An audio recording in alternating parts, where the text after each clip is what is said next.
point at least 20 Federal Protective Service cars that were heading right for the Capitol. We also saw cars heading toward the White House because up and down the streets here in D.C., it is quite a situation. It's an intense situation as federal and local authorities try to keep calm, try to keep control here in the streets of D.C.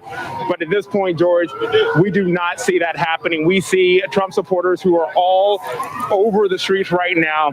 They are chanting. They are yelling. They're saying, "Stop the steal."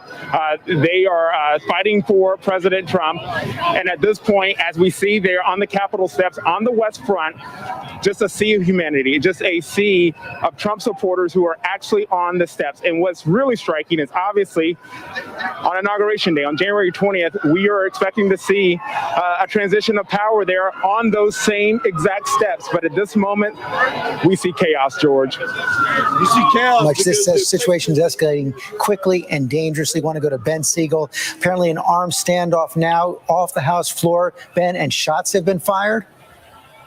We're hearing from reporters, George, who are barricaded inside the chamber. They've evacuated members. The reporters are hiding on the floor in the gallery, and there is a standoff between protesters outside the chamber. That walkway where Vice President Mike Pence and the senators entered the chamber in the center of the room is being blockaded with furniture as the protesters are trying to get in. Capitol Police have their guns drawn around the outside of that door, inside the chamber rather, where that door is being blocked off, and people are, there's shattered glass everywhere, and there's sounds. Again, the reporters in the room are hearing sounds of gunshots as protesters are smashing the doors leading into the House chamber right now in a standoff with Capitol Police. Okay, and Ben, you say shots. So you believe that reporters inside the room have heard multiple shots fired? Yes. Again, I'm not in the room with them, but you have several reporters who were there in a pool system. This is something we actually set up because of the coronavirus to limit the number of people there, sending out pool reports to the rest of the Capitol Hill press corps. And they have said they hear what they believe to be gunshots. They have seen officers with their guns drawn on the House floor in a confrontation with these people who have entered the Capitol outside the chamber. So that is what they are telling us right now through this system. Scary situation on the House floor right now. As we said, an armed standoff. I want to bring in retired Secret Service agent Don Mihalik for more on this. We've learned now that the Capitol Police are calling for help from other government agencies. How can this be gotten under control right now? Hello. Well, in D.C., thank God, there's memorandums of understanding with every agency, and all the federal, state, and local agencies are used to working together. So there's a coordinated response for large-scale incidents like this. So I would assume that the Capitol Police have put out that call, and right now they're vectoring in law enforcement officers from all the surrounding agencies, whether it's MPD, Uniform Secret Service, U.S. Park Police, potentially also from Virginia, from Arlington and Fairfax and Alexandria, in order to support the Capitol Police and help push the protesters back. And do you understand how this could have happened in the first place, how the proper security wasn't in place, given the calls for protests from the president and his allies over the last several days and weeks? I can only assume that the Capitol Police set up barricades and perimeters and partitions in order to have a security zone. But, anytime you have mass crowds who are dedicated and willing to go after a target or an area, in this case, Congress, which is scary, it becomes very difficult for the police to be able to enforce a security line with restraint while people are trying to attack them and go through them. So I can very easily see how crowd dynamics could create this very dangerous situation. And that is what has happened right now. Thank you, Don Mihalik. I want to bring in Rahm Emanuel. Rahm, you served in the House. I can't imagine you could ever have imagined a day like this. Never. Not even, in the wildest, so let's blow out the windows, let's see what would happen. Never could you imagine that you would see the security of the United States Congress being not only breached, but threatened in the sense of the livelihood. I'm sure each of the members underneath, between the House of Representatives and the 3 office buildings, used the tunnel to get there. There's also a new structure right under the lawn where they are that was built over the years. So I'm sure that's where members have been dispersed to either their own individual offices or to other kind of joint rooms that are used, etc.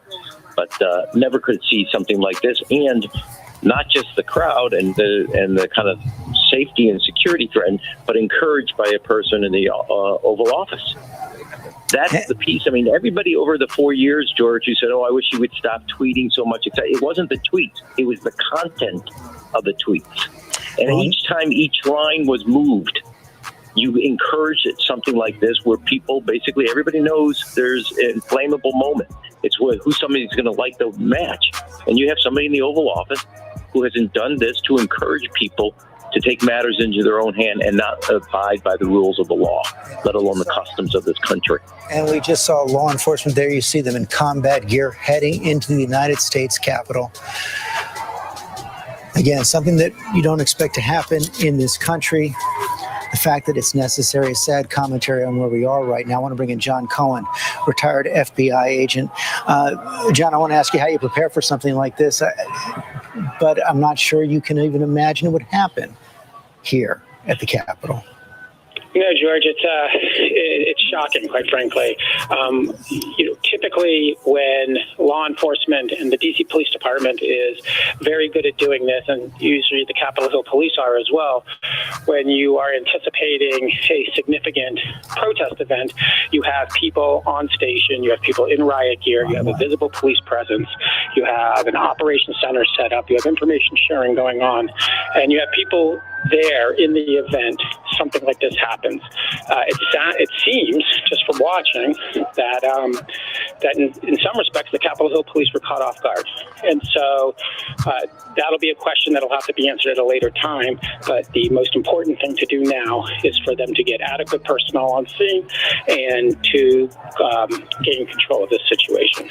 Okay, thanks very much. Pierre Thomas, our Chief Justice Correspondent. We now know that shots have been fired inside the Capitol. What more can you tell us about the federal response at this point? Well, right now, the federal government is trying to amass enough support to help the Capitol Police get the situation under control. And one official I spoke to said that the big problem now is that the protesters far outnumber the law enforcement officials that are in the building. So now they have to get enough of a pool of officers to force out these people and try to do it in a way that does not escalate the situation, which is already near out of control. Again, right now, the law enforcement officials are trying to mass a number of officers and agents to push these people out of the Capitol. Then they have to check for devices and other potential weapons. Extremely tense situation, George. And again, they're assembling this force as we speak. As we see that flag unfurl there on the Capitol, the protesters basically appear to have been taking control of the Capitol at this point. I want to go to Congresswoman Annette Diaz-Barragán from California. You're in your office at the Rayburn House office building, which I take it is across the street from the Capitol. It is, although we are all connected by a tunnel, and so it's very intense because we don't know if they're going to march this way or start coming to the office. It's very scary. Told about what's happening and what you should do? Well, we've been told not to move from our office. There was an announcement over the loudspeaker to shelter in place, not to leave, to lock our doors, to lock our windows, to stay away from the windows, just waiting for instruction. This is completely unreal, unheard of. When I came in this morning, we still saw with ease people able to get into the House office building. So I'm hoping they've shored those up and just you've got members texting each other to check in on each other, see how people are doing. You can only imagine our phones are ringing off the hook on the family checking in and constituents. So a very intense situation. Right. But as far as you know, everyone is okay. What kind of specific instructions have you been given about how long you might have to be staying in place and what's happened on the floor? We've heard one report, at least, of shots fired right off the House floor. Well, we've been giving some limited information. I think they're trying to get control of what has happened. And for now, we're just being told to stay in place. The loudspeaker has been pretty quiet recently. It's been don't leave. At first, they said it was okay to move within buildings and the tunnels, and it seems like now we are just to stay in place and not even go into the hallway right now. It's hard to decipher, where these protesters, if they're going to move into House office buildings or not. So it's scary. I mean, it's a situation we've never seen before, and many of us are even going outside of our door here. Right. Before you went inside, it was going to be a long night. So, and I know we were going to go all night, and I know that we're committed to getting this done today. And what's happening now is clearly we haven't gotten any new instructions yet. But before you went inside your office, did you encounter any of the protesters personally? Not on my way into my building. I had seen some folks when I stopped to get something to eat. But when I came into the building, we were given very clear instructions not to use it. The front of the Capitol, we were told not to drive onto the Capitol Plaza, to go through the back ways, and that's what we were doing. On the way to my office, we saw street closures. Something was happening at the NRCC, so streets were closed off. So we knew there was a lot of activity, and we were told by Capitol Police to stay away from the Capitol, do not go outside, that there was altercations happening. I also know they're calling, security that was off today to come in. So they're trying to get as much help as they can get. As you said, it's going to be a long night. We hope you stay safe. We hope you can get back to the business at hand, and that the Capitol Police can get control of the situation at the U.S. Capitol. We're coming up on 3 p.m. here in the East. Now, thank you very much, Congresswoman. Coming up on 3 p.m. here on the East right now. And what you're seeing is something we've never seen before in the United States of America. The Capitol under siege on the day that a joint session of Congress was called to count the electoral votes for the election that Joe Biden won. Protesters incited by President Trump broke through the Capitol in the last hour. President Trump had spoken at a rally of the protesters earlier. They broke through the Capitol in the last hour, broke through the barricades, are now inside the Capitol, on the Capitol steps. One report of shots fired off the House floor. No reports of any injuries yet that we know of, but we know there was an armed standoff, and you see those crowds there on the steps of the Capitol right now in Washington, D.C. in these final 14 days of the presidency of Donald Trump. I'm here with Tom Yamas here in the studio. As I see that crowd there, Tom, I think back to that day in June of 2015 when Donald Trump came down his own escalade among a crowd, announced he was running for president more than 5 years ago.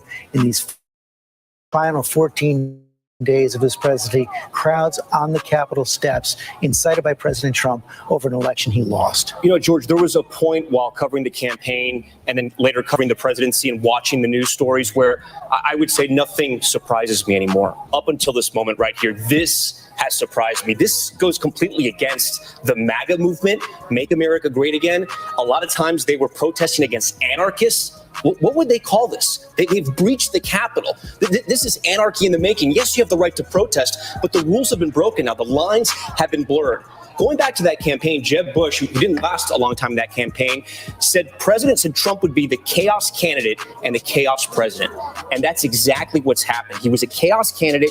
He turned into a chaos president. We covered all the things he said, all the things he did, the way he governed. But to end the presidency like this, and again, I say I'm surprised, but I really shouldn't be, because after he loses the election, he blames that the election was rigged without facts. After he loses in Georgia, the 2 Senate races last night, we're now talking about what's happening in the Capitol right now. It's from crisis to crisis, and that's been the entire presidency so far. And I also wonder about the Republicans tonight that were making the objections, George. If you take a cynical view of politics, you'll say a politician's first day in office is to get reelected. There are a lot of Republican senators who put a lot of political gamble into President Trump and raising these objections tonight, and they're also responsible for what we're seeing at the Capitol. And I wonder how this plays out in 2 weeks, in 2 years, in 4 years. Tom Yamas, thanks very much. Mary Bruce, we know the leadership has been evacuated to secure locations, perhaps inside the Capitol. Are you getting anything more? And I understand if it's hard to get anything now from your sources about where they believe the situation stands, what they are doing to get it under control. Yeah, George, well, we don't obviously know where leadership has been whisked off to. They are keeping that pretty tightly closed because for safety reasons, of course. Many lawmakers are still on the Capitol premise, though, of course. We have learned, we should say, that the Vice President-elect Kamala Harris is safe. We are told she, of course, was on the Hill as well to observe these proceedings today. And I have to say, we're learning also from the pool reporter, that's the pool that we set up to share information during this pandemic, has reported that protesters are on the third floor of the Senate. They're now walking door to door, shouting, "Where the blank are they?" as they go looking through offices. We've also learned that from the pool reporter that one of the protesters breached the Senate chamber, was up on the dais yelling that, quote, Trump won that election, a sight that is just hard to imagine, and yet this is what is happening right now. And we also are getting some reaction from Republicans. Mitt Romney, who, of course, has not shied away from speaking bluntly about President Trump and his actions, saying in a tweet, quote, "This is what the president has caused today, this insurrection," he reportedly said. A reaction from Republicans. Mary Bruce, thanks very much. I want to go back to Martha Raddatz on the streets of Washington, D.C. The reinforcements are coming. They certainly are, George. We are on our way to the Capitol. As you know, we were downtown this morning when President Trump was talking with thousands and thousands of Trump supporters. They are still scattered throughout the city, but you can hear law enforcement vehicles, see law enforcement vehicles heading from every part of the city, racing towards Capitol Hill. I've talked to a lot of Trump supporters as we make our way there and say, what do you think of the fact they breached the Capitol? They said they've done what they had to do, and others just saying that Joe Biden didn't win the election. He didn't win the election, but there are still thousands of Trump supporters throughout the city, and the amount of law enforcement headed there now. I saw behind me some sort of armored vehicle heading up there. So there is a tremendous response to what is happening up there before they try to get control of that situation. Pierre Thomas, Chief Justice, thank you, Martha. Pierre Thomas, Chief Justice correspondent. As we're seeing these pictures unfold now, you see it appears that tear gas has been used near the Capitol right there. And are we in a position now to say that, again, something we would never imagine we'd have to say, that the National Guard may have to be called in to protect the United States Capitol? Well, that is going to be looked at, George. What we can tell you is that the Secret Service and the Federal Protective Service are en route to help support the Capitol Police. We're also being told the FBI is going to play a role here today. This is just incredible to witness. The notion that they allowed this many people to get that close to the Capitol with such a contentious procedure underway is going to be investigated thoroughly. But right now, George, it's a scramble just to get enough personnel up there to control the situation. We've not yet heard from the Attorney General in terms of what he is doing about the situation. Again, it's all hands on deck to get to the Capitol and try to get the situation under control.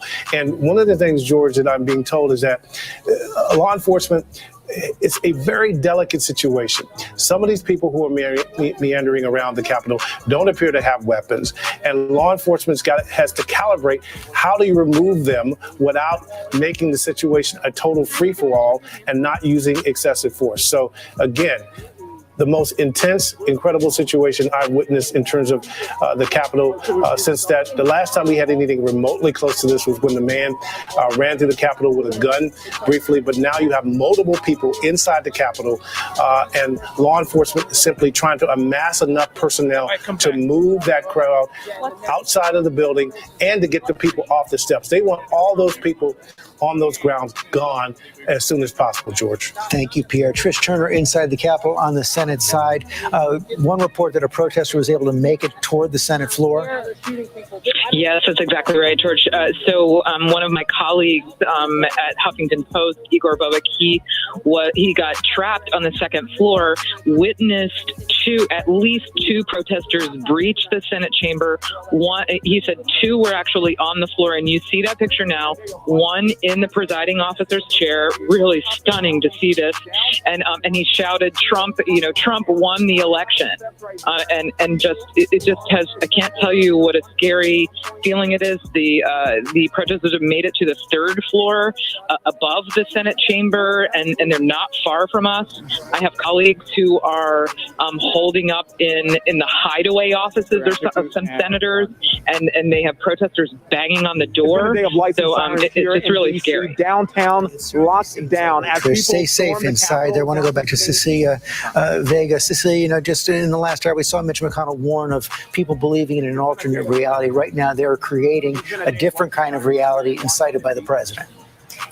Incited by the president is fact, a bald-faced fact, George. Just 2 hours ago, 3 hours ago, the president was outside the White House telling these throngs of supporters that he personally, repeatedly over Twitter, invited to this city, told them that the march would be wild. He told them to come many, many times, at least half a dozen times by our count in a number of days. And he told them to march down the street to that Capitol and said that he would be marching there with him. He is not marching there with him. And the silence that we have heard from this president will go down in history. He has not condemned what is happening in our government right now. He has not called on these protesters. I don't even think we can call them protesters. They are anarchists, to leave this building. He has said to remain peaceful, and that is the only thing we have heard from him and the highest echelons of from his administration as we have watched this go down for some odd 2 hours now. When history looks back on this, and his son at this rally earlier this morning, Don Jr., said history will remember. Mark my words, George, history will remember this. This is the legacy of Donald Trump's presidency that we are seeing right now. Never in my life did I think we would be witnessing something like this in our country. Thank you, Cecilia. We have video of the protesters banging on the doors as they were trying to get into on the Capitol floor.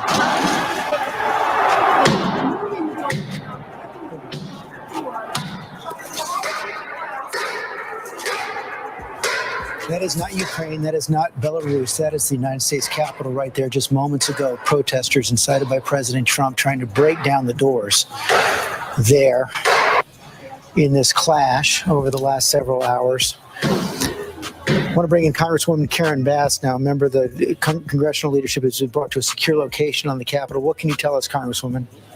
Well, I can just say that this is one of the saddest days in U.S. history that I can remember in my lifetime. This is just appalling. The President of the United States that instigated this. And to essentially, demonize the vice president because he has said he is going to follow the law and follow the Constitution. How dare the president who led a campaign on law and order and is going to talk about Antifa and Black Lives Matter? I have never seen, I've been here 10 years, and I don't even understand how the public is on the steps of the Capitol where they are never allowed. This is just shocking. Yeah, you can't understand how it happened. That's what a lot of people are wondering at this point. Have you been given any information, as we see now others trying to climb that fence as well? You've been given any indication of how the situation is going to be gotten under control? We know the Capitol Police can't do it alone. Do you expect that the leadership is going to have to call in for more reinforcements, perhaps the National Guard? Absolutely. I can't imagine how the Capitol Police can deal with the situation now because they are absolutely outnumbered. It probably will be needed to bring in the National Guard to secure the Capitol because the president has instigated a riot. Unbelievable. I mean, isn't inciting a riot a crime?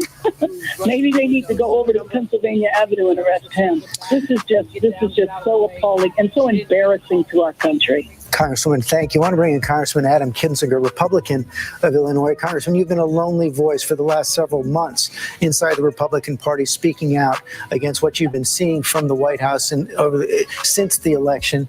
And now you said it as baldly as possible, a tweet just moments ago. This is a coup attempt. Yeah. Hey, this is, an attempt to occupy the Capitol, to basically not just destroy the buildings, to intimidate members of Congress. Any other country this was happening, it would be called a coup. We'd call it that. So that's what it is. I've seen reports. I don't know if it's true that the Pentagon's denied a request for guard deployment. That is insane. This is the people's house. This is how we do politics without being, immature destructors.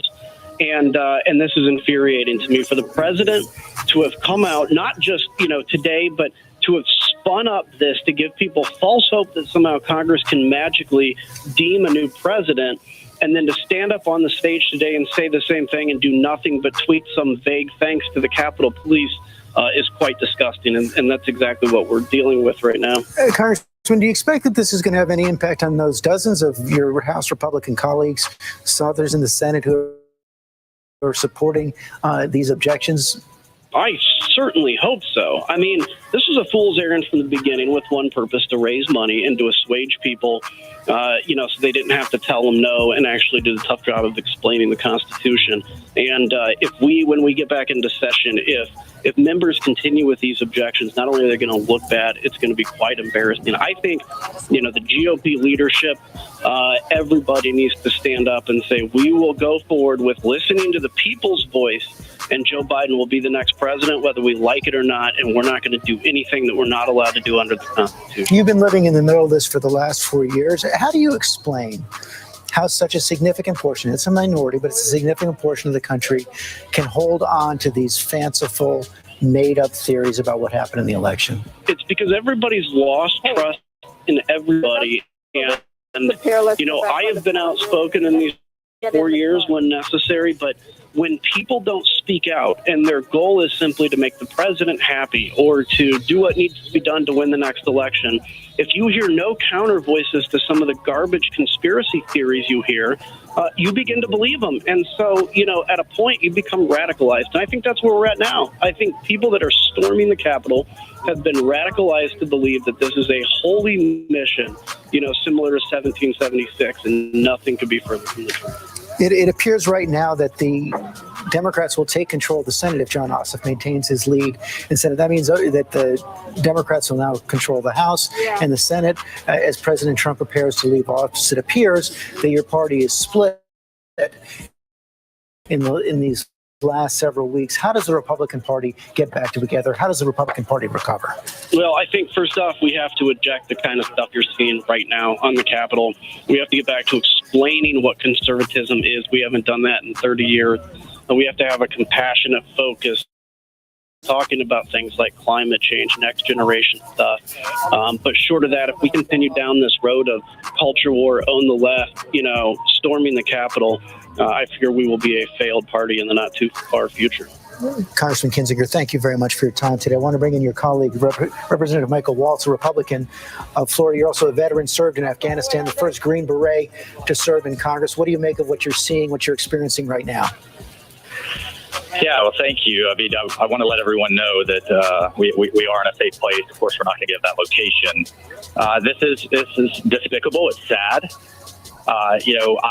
You just had on my colleague, Representative Kinzinger. We disagree on the constitutional interpretations, whether it's the Electoral Clause or the Equal Protection Clause or the 14th Amendment, as it applies to many of the states in these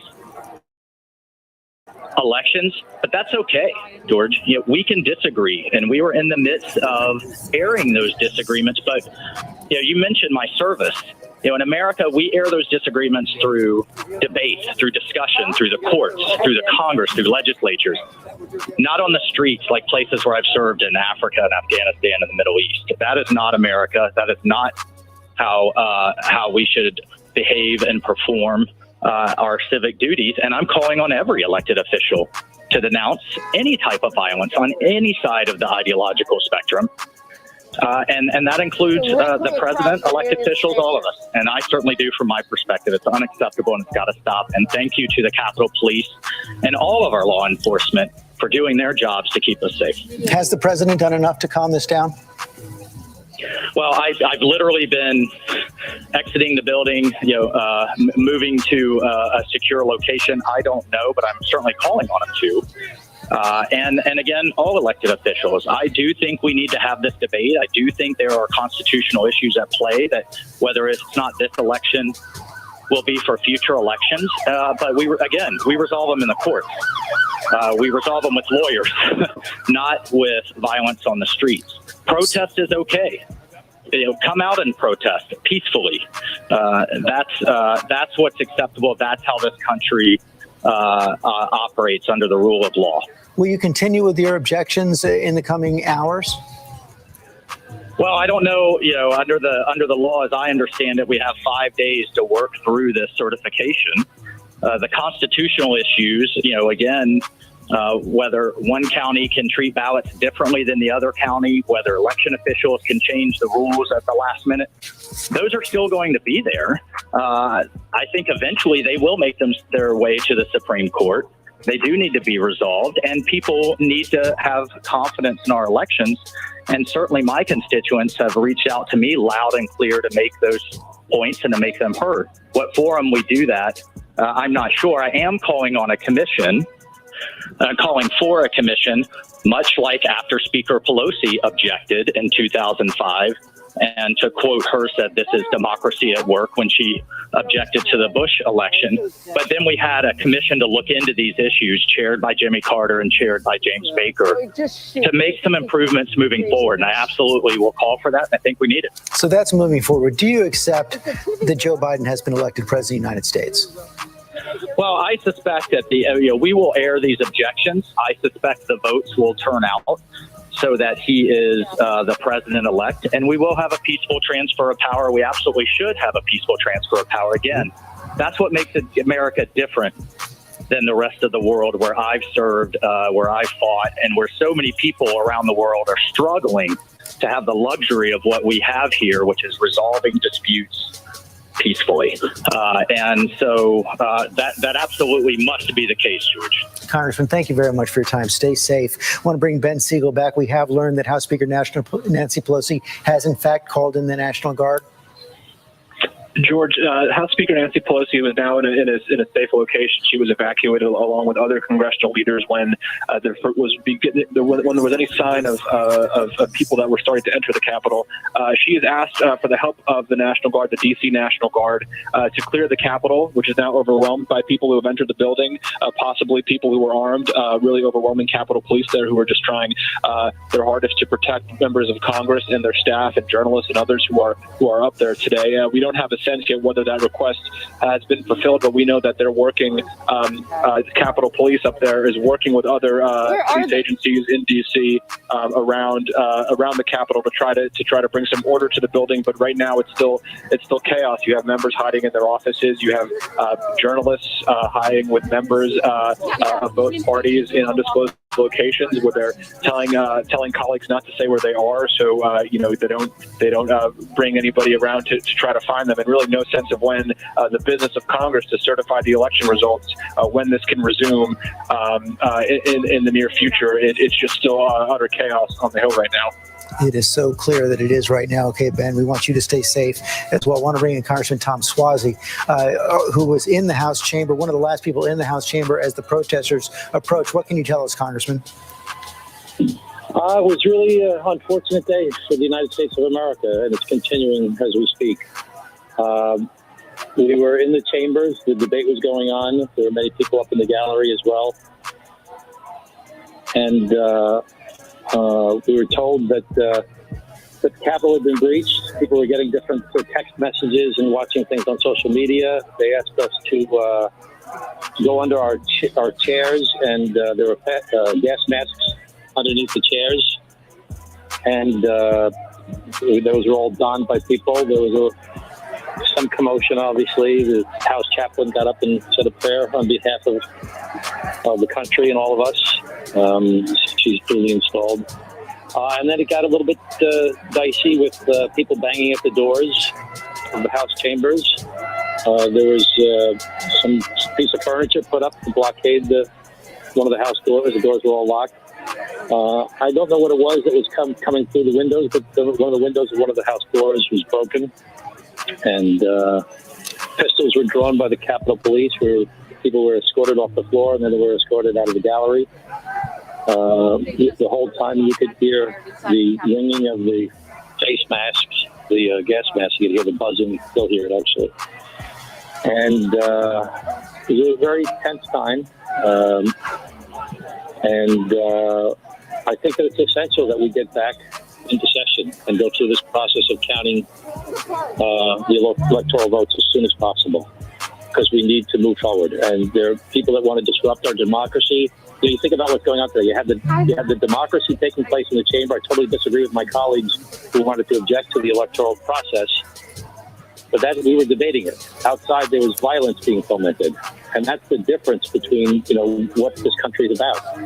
And so we're all for protest, but it's got to be peaceful protest.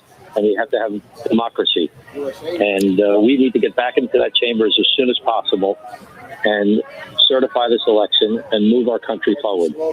Stunning and inaugurate Joe Biden and Kamala Harris. Stunning that it's not happening right now, Congressman. Thank you very much. I want to bring in Eric Lawson from Bloomberg, who was in the House chamber when this all happened and when it started to go down, when the protesters started to approach the House floor. Eric, we're glad you're okay. What can you tell us? It was really a surreal scene. The debate was actually very sedate at that point. Paul Gosar of Arizona was objecting to his own state's electors. It was kind of a hushed debate. And then, we were told that there was an announcement, the House gambled into a recess, and you're told that protesters had entered the rotunda, that they were going to lock the doors, and we needed to stay still. Shortly thereafter, members were told to take gas masks out from underneath their seats because there was tear gas going to be deployed. And then we heard this ominous banging on the doors. At that point, the police barricaded the doors with some sort of credenza or other furniture, and protesters started smashing through the window. It was the door that the president normally comes in on the State of the Union. It's a pretty prominent door in the center aisle of the House. At that point, most members were being evacuated, but then they had to stop because we thought that the hallways were not secure. And after a tense standoff with at least 3 Capitol Police pointing their loaded weapons at the people breaking into the door and being told to back off, the rest of us were ushered out into a safe location. Well, we are glad you're okay right now. We're seeing that picture right there. I know we've all seen that door so many times. Every president coming through to give the State of the Union today, breached by protesters. Eric, thank you very much. I want to bring in Congresswoman Alyssa Slotkin from Michigan, former CIA analyst, also worked in the Department of Defense. You could put your analytical skills to work on what's happening in the United States today. Well, listen, I mean, many of us are used to, working in places that are the targets of threats. I think today we're watching, the culmination of 4 years of that incitement coming from the very top. And I just want to say, I know that there's been a lot of back and forth on this in social media, but I have confirmed that the National Guard is going to be responding. And I think that's important for my peers who I haven't been able to all connect with.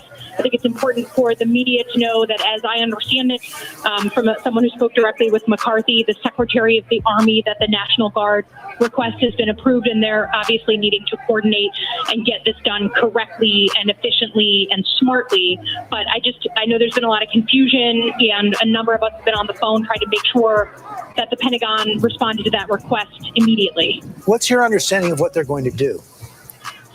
Well, I mean, listen, you have to clear these buildings. As was reported by so many, these protesters broke in, so none of them went through metal detectors. You have no idea what kind of weapons are right now in the Capitol. And you have to clear the buildings efficiently and effectively without, hopefully, a firefight, without this descending into further violence, which no one wants. And if people really support our military, support our guards, support the law enforcement who are risking their lives right now, they should evacuate the area. Because the only place this eventually goes is the clearing of the building, and the easier that is, the less bloodshed we'll have. Less bloodshed. We did hear some reports that shots were fired off the House floor. Did you ever feel in any personal danger? I was making my way to the Capitol. No, nothing like what, some of the reports of some of my peers are going through. I was making my way to the Capitol when I started to hear the breaking of glass and, what I think were flashbangs, something that was used for crowd control. You could see the crowds pushing against the barricades, and I just went back to my office, sheltered in place. I have Congresswoman Andy Levin, is sheltering in place with his team here in my office. So I did not feel in danger, but that is a very different situation when I see protesters who have not gone through metal detectors running through Statuary Hall and the Rotunda. And we're seeing police officers in combat gear across the Capitol. Right now, Congressman, going forward, the votes will be counted. The election will be certified. Joe Biden will be inaugurated on January 20th. How does Congress, working with the new president, working across the aisle, try to recover from what we're seeing today? Well, first I want to say, as a Democrat who represents a Trump voting district, this is not representative of the majority of people, even who voted for President Trump. And I think it takes, unfortunately, an egregious act like this for many people to realize that you have to make a call, you have to make a decision on how you want your country to proceed. And that what we're seeing right now is not what anyone wants for the United States of America. Secondly, you have to commit, look at where we have come to. We cannot just kind of retreat to our separate silos, Democrats, Republicans, different parts of the country, and think that the other group doesn't exist. We have to accept that this is a fragile democracy, and if we don't work on it, it won't stay afloat. And so to me, it means we have to recommit to doing things that try and build back that connective tissue between Americans, because this is abhorrent what we're watching. It is essential work. Yeah. Congresswoman, thank you so much. We hope you stay safe as well. I want to go back to John Carl. John Carl, you're now hearing from one of the president's former chiefs of staff calling on him to do more. Former acting chief of staff saying rather bluntly, the president's tweet is not enough. He can stop this now. He can stop this now. And he needs to do exactly that. Tell these folks to go home. That is Mick Mulvaney pointing out that now, we're coming on, into the second hour of this, and the president, although he has tweeted a call for being peaceful, he has not asked these people to evacuate the Capitol. He has not asked these people to abide by the law and to leave the Capitol. And these are his supporters. These are people that he called for earlier today to march up Pennsylvania Avenue and to have their voices heard at the Capitol.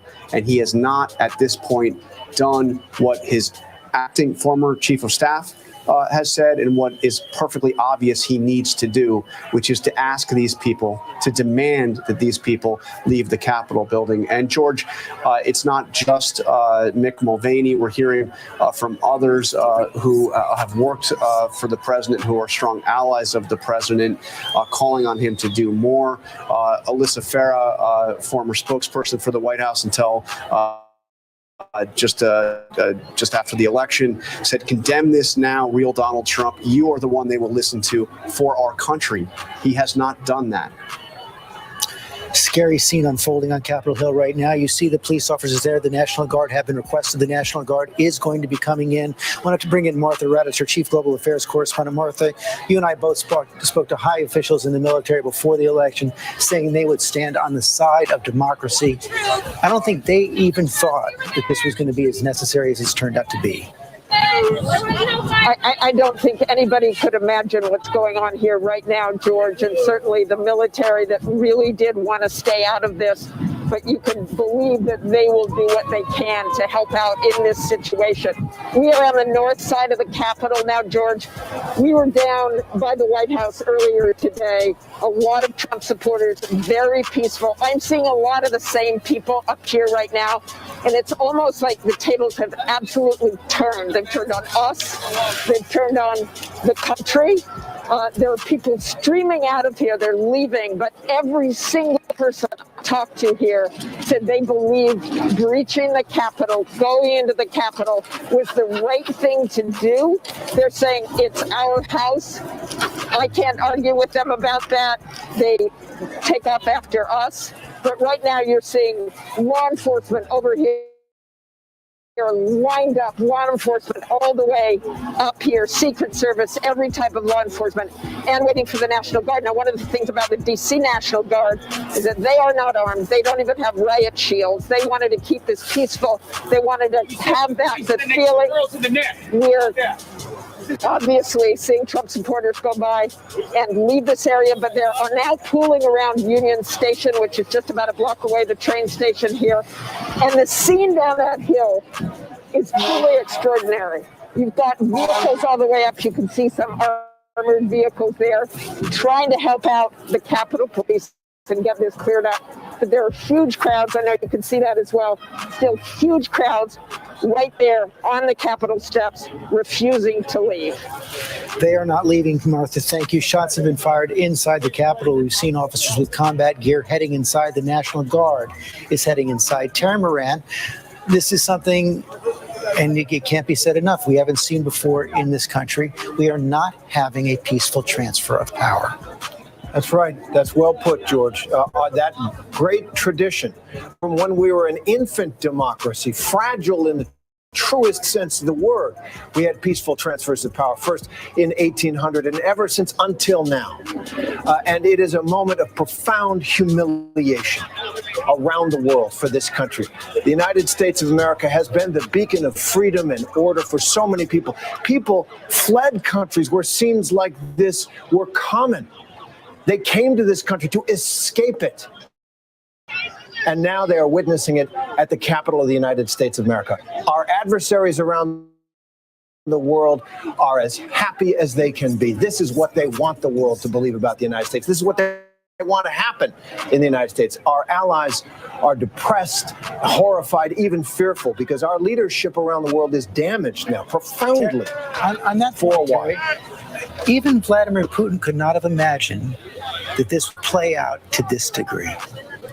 No, but he's a vandal. He vandalized, our elections, our social media, in order to create something that he could take advantage of. Well, here you go. This is, you're absolutely right, a victory for Vladimir Putin. And it's more than that. It's something that has been coming for a long time. We hear and say to ourselves, we could never imagine this happening here. It can't happen here. It is happening here. An attempted coup, a putsch by a demagogic leader rallying people. His own lawyer, Rudy Giuliani, calling for combat today in front of the White House. For years, since he came on the national scene, Donald Trump has talked about violence, encouraging his people to beat up protesters at his rally, warning that his supporters, his biker supporters, would not be so nice if he lost, calling these people into the streets, telling them to march to the Capitol. What did he think was going to happen? This is a moment, as I say, of humiliation for the United States of America around the world. Terry, and it's thank on you. Trump. Let me bring in John Cohen, former FBI official, counterterrorism official, now advising the Biden transition as well. John, you and I have spoken, texted many times over the last 4 years, talking about this broad effort by our adversaries, aided in this case by President Trump, to sow division, to sow chaos. We're seeing it play out on our streets. We're seeing it play out at the U.S. Capitol. We've been experiencing a dramatic amount of effort by foreign countries and even people in this country to use disinformation, which they spread through social media and other online platforms. They're trying to sow division. They're trying to rip our society apart. They're trying to incite violence, and they've been successful in inciting violence. And what we are experiencing, what we are witnessing here today in the nation's capital is a direct result of that effort. As Terry was saying, Vladimir Putin, our adversaries abroad, those in this country who care little for democracy, they're laughing. They're high-fiving themselves right now because they've accomplished something that I've never seen in my 35-plus years in law enforcement and homeland and secure government, and they have breached the Capitol. No trust at all right now. We're seeing chaos in the Capitol. John Cohen, thank you very much. I want to bring in Congresswoman Madeline Strickland of Washington State. Congresswoman, first of all, are you safe? Are you in a secure location? What have you seen?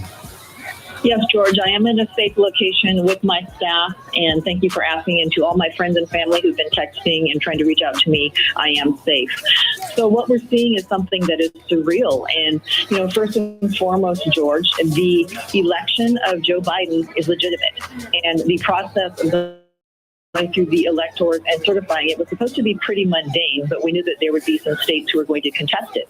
So we were waiting to hear the arguments. It was going to take about maybe 2 hours, and then we expected to go take a vote, and then this all broke loose. And, Donald Trump and his enablers are responsible for inciting this violence through their rhetoric. We knew this in 2016. Coming to light now, and it is a tragic day in the United States of America when our democracy is being undermined by a president who just doesn't know when it's time to go. Yeah, it comes in a variety of shops. So we're posted up all over. Okay, Congresswoman, thanks very much. Mary Bruce, I want to bring you in on this because we're getting a disturbing report right now. We knew that shots had been fired. That had been confirmed by, among others, the Republican leader of the House, Kevin McCarthy. Now our own Sam Sweeney is reporting that a woman was shot in the neck. CPR was administered. That is our understanding.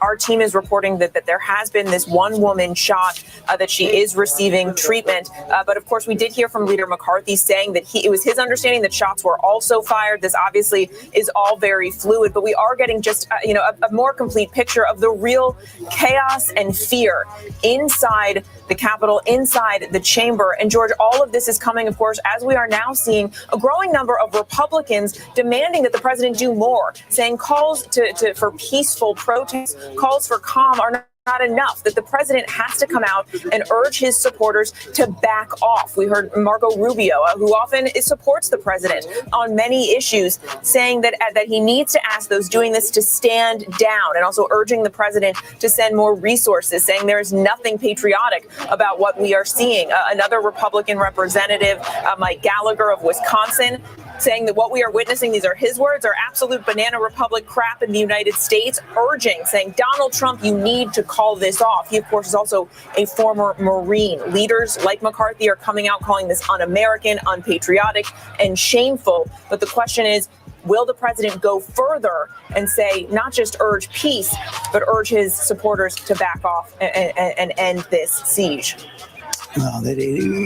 Something more is going to have to happen at this point. I want to go to Rachel Scott, who was, Rachel, you were on the scene as you saw this victim being wheeled out.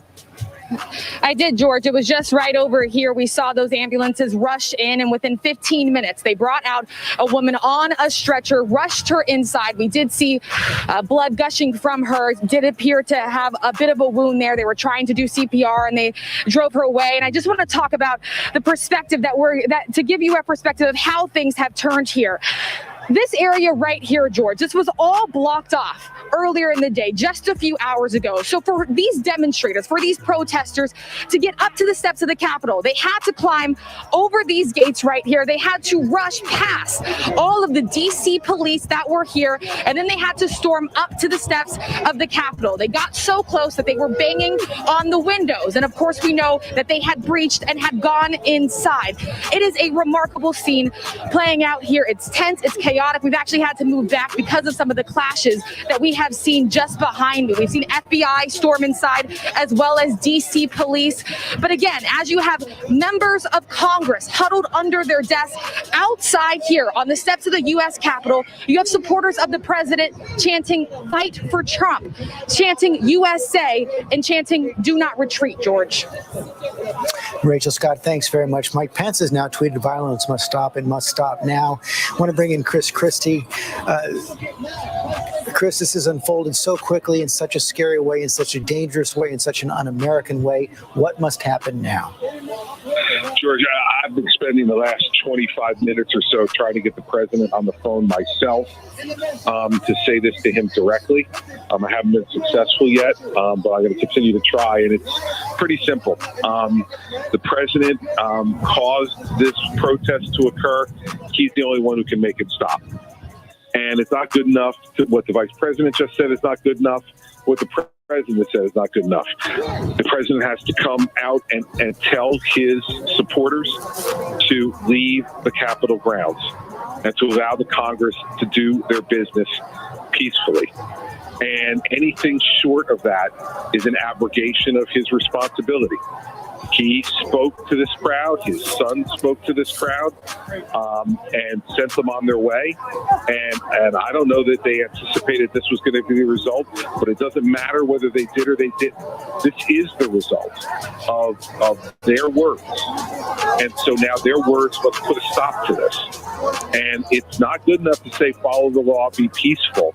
You must say leave the Capitol grounds and let the Congress do their work peacefully. And I think anything short of that, as I said, George, is an abrogation of his responsibility of leadership as president and as leader and as a leader of this country. If we haven't seen it yet, why should we expect to see it now?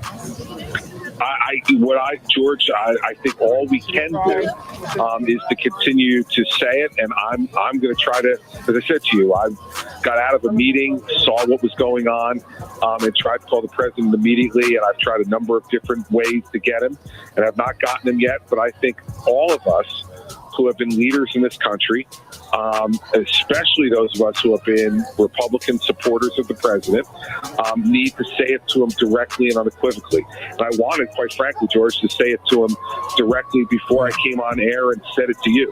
I'm sure you did. After 20, 25 minutes of trying, I have an obligation to ABC as well. So I came on the air to say it to you, but it's not going to stop me from continuing to try to talk to the president directly. This is just a remarkable scene unfolding now on Capitol Hill. We see these pictures of the Capitol steps overrun by those Trump supporters. They are inside the Capitol, shots fired inside the Capitol. How does the country recover from this, Chris Christie? How does your party recover from this? Two very different questions, right, George? I think first and most importantly as to the country, I think it is the leaders of this country, both elected and non-elected, speaking out strongly against the fact that this is not acceptable, insisting that as quickly as possible, the constitutional obligations of the Congress that were supposed to happen today happen as quickly as possible and confirm Joe Biden's election as the next president of the United States. And when that happens, our country is a resilient country. We've survived much worse than this today, and the people of this country will recover. For us as a party, I think each Republican themselves is going to have to decide now whether they want to be counted or not, and what they're going to stand up and be willing to say. And I think history will long mark what you were willing to say and do today and what you were unwilling to say and do. That's why I want to be really clear about the things that the president and the vice president have already said are absolutely insufficient. And anybody who looks at the scene, no matter whether you voted for Donald Trump, Joe Biden, or didn't vote at all, this is not what our democracy is all about. It's not what our country is all about. So as Republicans, we need to decide, are we going to stand up and speak the truth, or are we not? And I think for a lot of those members of Congress, who stood up this morning clapping during the initial proceedings in Congress, then they need to be just as loud about the fact that this is unacceptable. And you've been clear on that since the early hours of the morning after the election. Very clear that the results had to be respected. If there are any questions about the election, they should be brought in a court of law. And if they don't hold up, they should be rejected. You've been exceedingly clear on that since the election. But in some ways, this shouldn't be a surprise. The president has been telegraphing this for weeks, months, if not years. How do you reconcile the fact that it's unfolding this way, the fact that he's allowed it to unfold this way and incited it in this way with the man you've known for more than 2 decades? I will tell you, George, that I think what I've seen, and I really divide it into pre-election and post-election. Pre-election was politics, political decisions that he was making about how he wanted to conduct the campaign, as you know. And as I've been public about, I didn't agree. And I gave him advice that was contrary to the way the campaign was being run. But those were political decisions. The way he's acted since the election is not consistent with the person that I've known over the last 20 years. And by that, I mean, Donald Trump's always been a fighter and a risk taker and all of those things.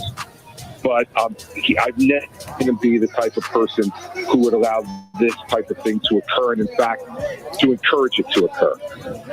He's had respect for other institutions over the course of time, and been someone who was involved in politics as a supporter of lots of different candidates, myself included, and supported the things that we did and the way we conducted ourselves in office, which was nothing like this.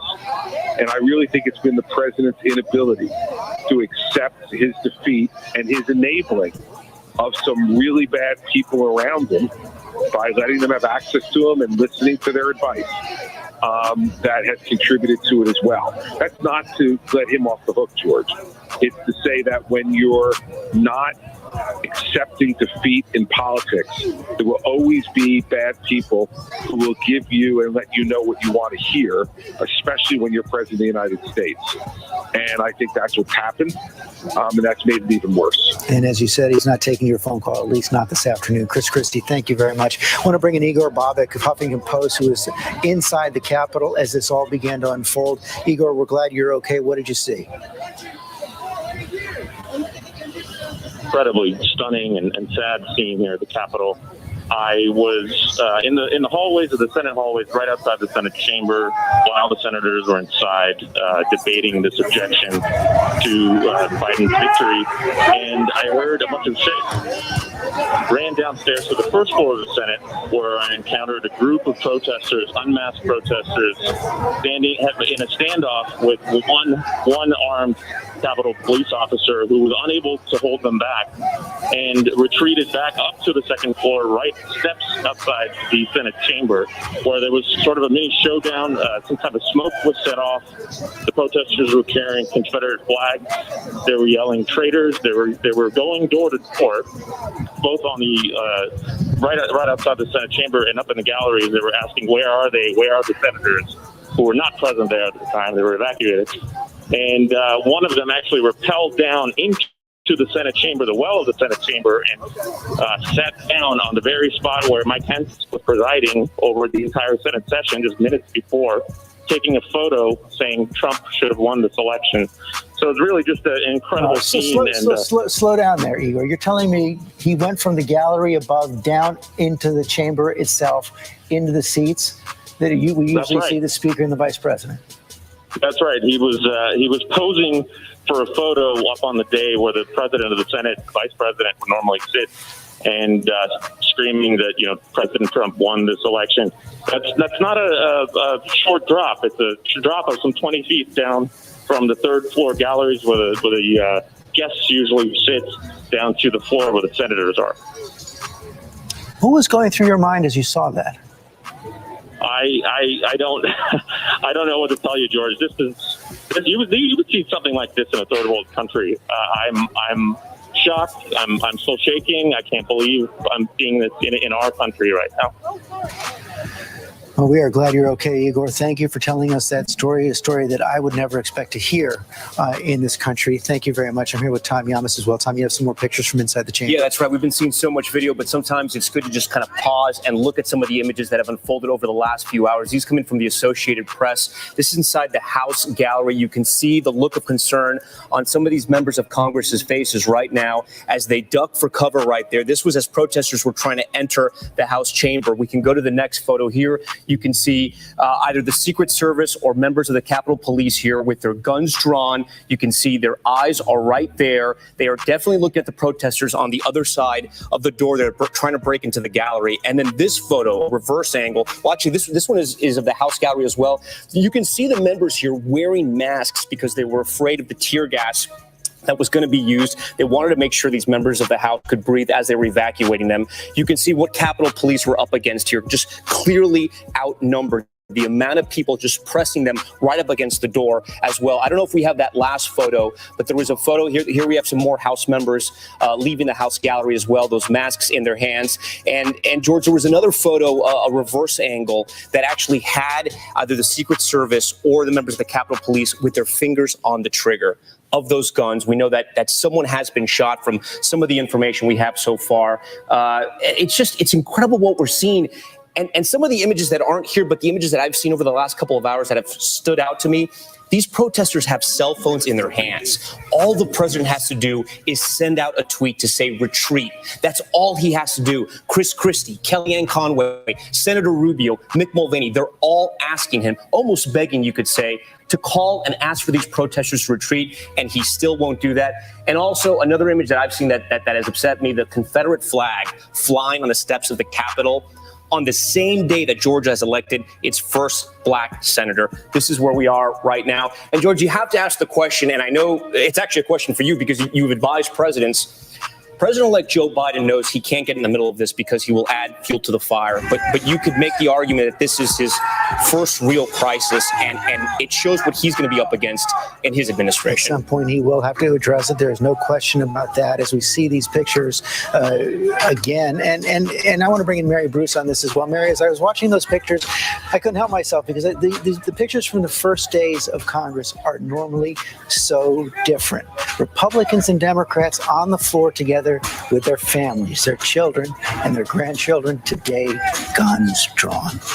It is almost the exact opposite tone and tenor that you normally expect. And remember, what was supposed to be happening today is normally just a ceremony. It's a bit of pomp and circumstance, the certifying of these results.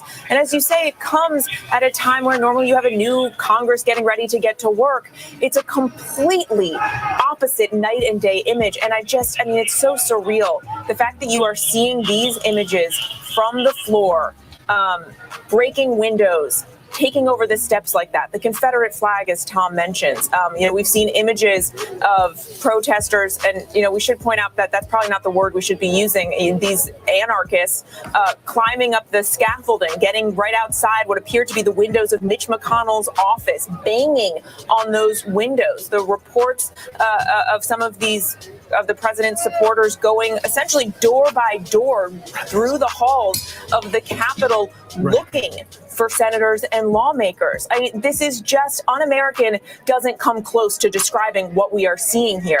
And those calls are continuing to grow from Republicans and Democrats saying the president has got to stop this. You've seen the vice president now coming out and doing just that. Pence coming out and tweeting that the violence has to stop, that this must stop now. The vice president going further than President Trump has been willing to go so far. President Trump only calling for peace.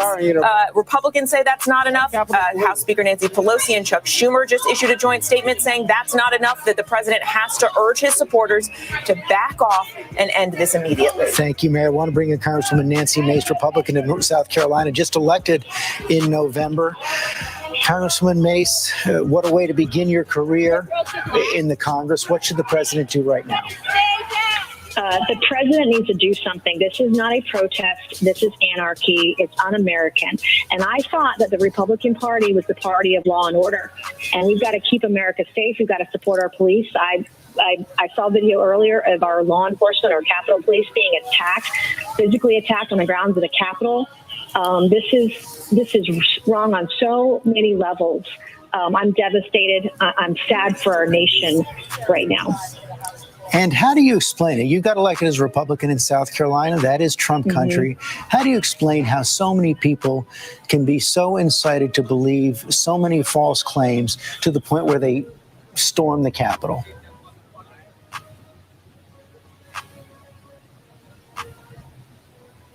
Congresswoman?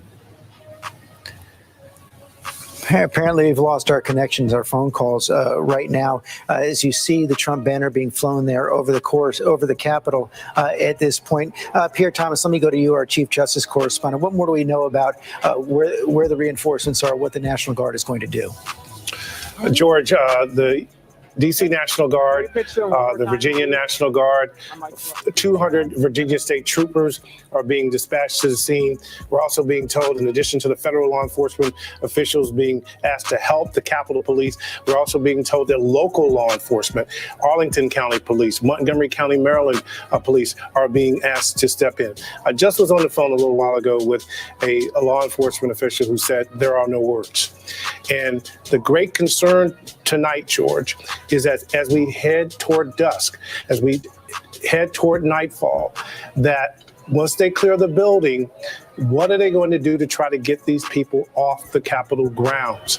That is the issue, and the images that will spring forth from that in terms of how they handle it is what law enforcement is discussing, trying to assess now. How do they get the situation under control inside the building, but also how to clear the grounds, George? That's an incredible undertaking. And as nightfall approaches, that is the concern, George. Pierre, it will not be lost on a lot of people who remember that day back in June when there were protesters in Lafayette Square, how quickly and with what force there was a response.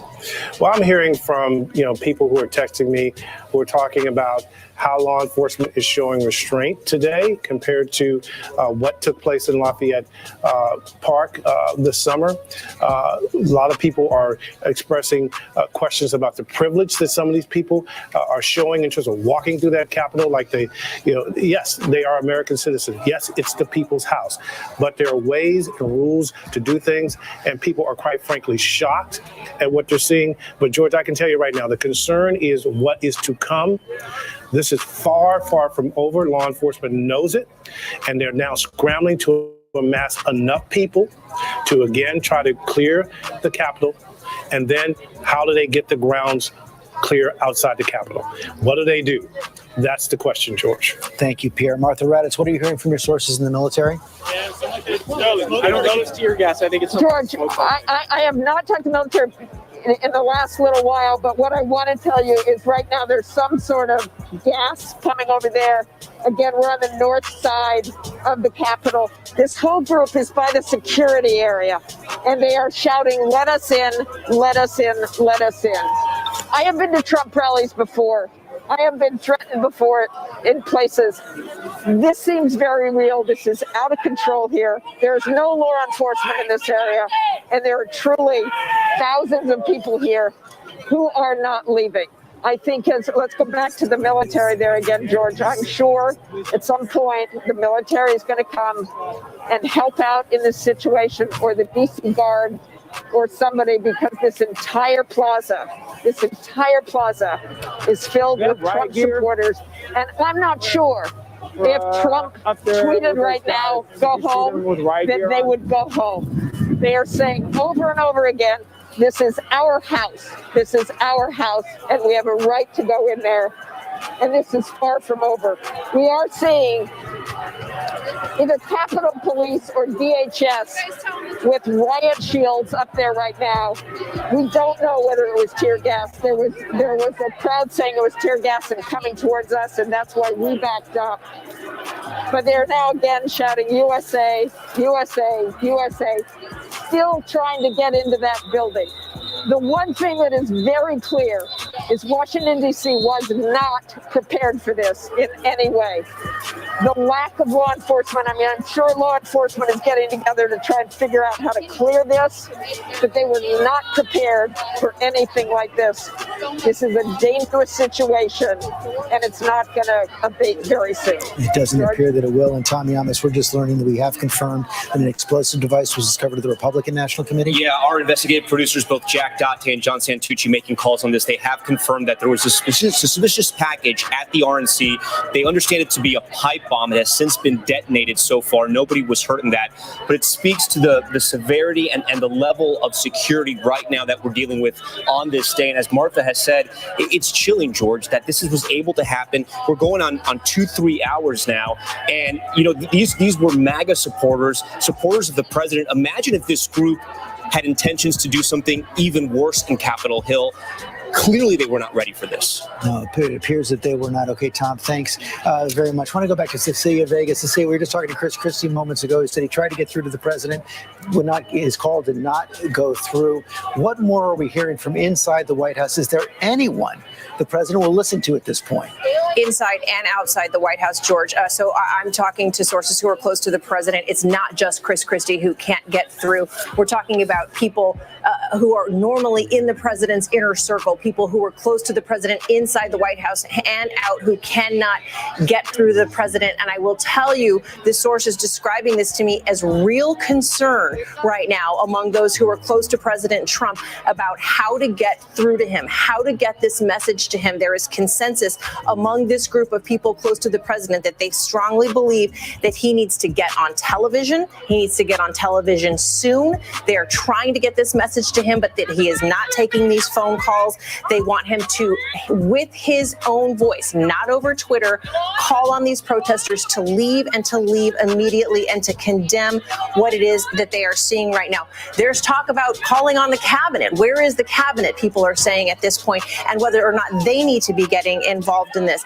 We are hearing also from our John Santucci and Catherine Falders, who are reporting that, and I want to give you a little bit more color on what people inside the White House are saying, that people are pushing the president to do more and condemn this violence, that some staffers avoided going to work today because they were so nervous about what would happen, and that the president has been in such a rage for so many days that they didn't want to be anywhere near him. And now some sources are telling our team that they're talking about potential resignations as a result of what they're seeing take place in our city today and in our government today, because they're frankly so disgusted by what they're what they're seeing on television. But George, but it is important to convey this sense of concern. Donald Trump, as we've been talking about, is someone who has kept a circle, and he keeps a team of advisors around him and people that he leans on to make decisions, and that people who can't get through to him right now to convey this message to him that he is the one who can stop this, that he is the one who instigated this, and he is the one who can stop this, that the concern is growing in the top levels of the administration and in this inner circle of Donald Trump's, that they're not able to get this message to him. Thank you, Cecilia. Tara Moran, I want to circle back to something we were discussing before in a bit of a different context with the appointment of Merrick Garland. But I want to get to the broader question of accountability. You've heard several in the last several days, particularly after that phone call where the president was asking the Secretary of State of Georgia to basically change the votes in that state. What could be done for accountability? Should the House consider, it's not practical at this point, should the House consider impeaching in the final 40 days? But what is the proper forum for accountability after seeing a situation unfold like this? Well, that's a very important question, George, for the Congress and for the American people. Look, there are 330 million of us. These people do not represent the country, but they can make a mess, and they do represent a constituency that could be inspired and encouraged by what they're seeing. And so a response is undoubtedly necessary. The problem is we have a tradition in law, confirmed, frankly, under the presidency of Donald Trump, that the president is kind of beyond the law. We like to say no president is above the law, no man or woman is above the law. But look at the history. Nixon got away with it. Trump, the impeachment failed. And here, if you raised impeachment, which you could even in the final days, because impeachment and removal from office can also carry the penalty of disqualification from ever holding public office, honor, or trust again under the United States. And so that is a possibility if the Congress wants to hold Donald Trump responsible for it, which he clearly is. The problem is that the presidency has really risen to such a place of power and insulation from those kinds of restraints, unlike in other countries, that Donald Trump really took advantage of it throughout his presidency, on that call to Georgia, on the call to the president of Ukraine, on the calling of people out into the streets in front of the Capitol today. And why isn't he saying anything now? Why isn't he calling on them to leave the Capitol grounds and let the Congress do its business, as Chris Christie said? Because I think he thinks there might be an opportunity here. I think that's the way he operates. And he sees, maybe this is the way. What we're seeing now, thank you, Terry, what we're seeing now are those armed police on the steps of the Capitol facing off against the protesters. John Carl, Terry Moran used the word insulated right there. And it does appear that, every president of the United States ends up being in something of a bubble. It's hard to escape when you're surrounded by Secret Service, surrounded by acolytes and aides for 4 years. In this case, it's even more profound. Many wonder, does the president even believe what he's saying? Does he know the difference between true and false? George, George, I was just on the phone with the president's former chief of staff, John Kelly, so I didn't fully hear your question, but he was reacting in horror to what he had seen. He told me this is as un-American as anything I have seen. And he also said this is what happens when you take the attitude of let's just let Trump be Trump, a criticism of those currently around the president, including his current chief of staff, Mark Meadows. Okay, we're seeing President-elect Biden now addressing cameras. Let's listen in. Thank you, John. I'm sorry, not just an inconvenience, but I'm sorry for the reason I've delayed coming out to speak to you. I initially was going to talk about the economy, but all of you have been watching what I've been watching. At this hour, our democracy is under an unprecedented assault, unlike anything we've seen in modern times. An assault on the citadel of liberty, the Capitol itself. An assault on the people's representatives and the Capitol Hill police, sworn to protect them, and the public servants who work at the heart of our republic. An assault on the rule of law like few times we've ever seen it. An assault on most sacred of American undertakings, the doing of the people's business.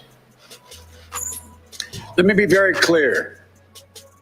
The scenes of chaos at the Capitol do not reflect a true America, do not represent who we are. What we're seeing are a small number of extremists dedicated to lawlessness. This is not dissent. It's disorder. It's chaos. It borders on sedition. And it must end now. I call on this mob to pull back and allow the work of democracy to go forward. You've heard me say before in different contexts, the words of a president matter, no matter how good or bad that president is. At their best, the words of a president can inspire.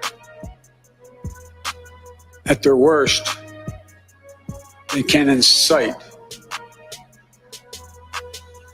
Therefore, I call on President Trump to go on national television now to fulfill his oath and defend the Constitution and demand an end to this siege, to storm the Capitol, to smash windows, to occupy offices, the floor of the United States Senate, rummaging through desks, on the Capitol, on the House of Representatives, threatening the safety of duly elected officials. It's not protest, it's insurrection. The world's watching. Like so many other Americans, I am genuinely shocked and saddened that our nation, so long the beacon of light and hope for democracy, has come to such a dark moment.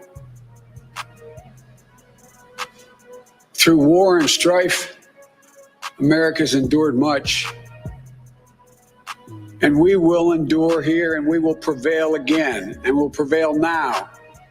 The work of the moment and the work of the next 4 years must be the restoration of democracy, of decency, honor, respect, the rule of law, just plain, simple decency. The renewal of the politics. It's about solving problems, looking out for one another, not stoking the flames of hate and chaos. As I said, America is about honor, decency, respect, tolerance. That's who we are.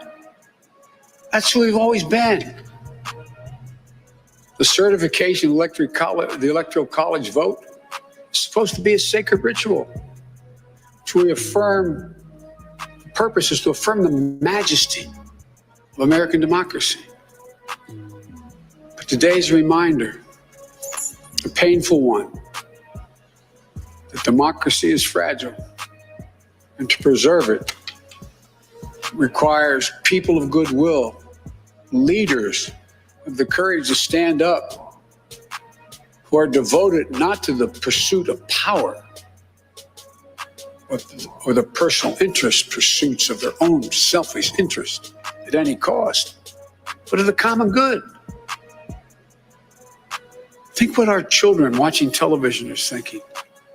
Think what the rest of the world is looking at. For nearly 2.5 centuries, we, the people, in search of a more perfect union, have kept our eyes on that common good. America is so much better than what we've seen today.